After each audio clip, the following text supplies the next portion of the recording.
આજ તો ઢીંગુબેન ના મામા આવી ગયા, મામાના વાડીએ લઈ જઈને સોયત્રા કાઢીને કે સોયત્રા.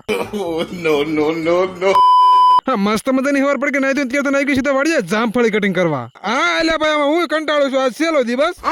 દેખો ના ગાઈસ, દેખો ના ઢીંગુના મામા જામફળી કટિંગ કરાવવા આવ્યા છે.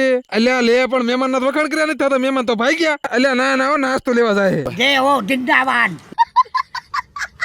જેને જેને એવું લાગતું હોય કે આપડા 100 દિવસમાં 10 કે ફોલોવર થઈ જાય એ બધા કમેન્ટ કરીને સપોર્ટ બતાવો.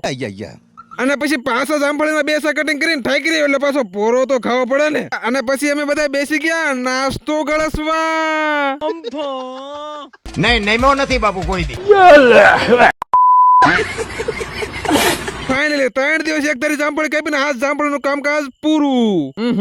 તડકો તો આજે થઈ ગયો અને હવે આપણે વૈજાનું ઘરે બપોરો કરવા પણ પેલા આપણા ભાણાને વિડીયોમાં તો લેવો પડશે ને. એટલે પણ બહુ શરમની પૂછડી.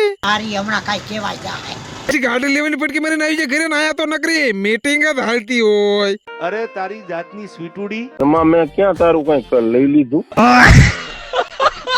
બપોર પછી પાછા આવી ગયા વાડીએ, માથે બાંધી દીધી લુંગી, ખંભા લઈ લીધો પપ ને હવે મારો સાટવાની ભીંડામાં દવા.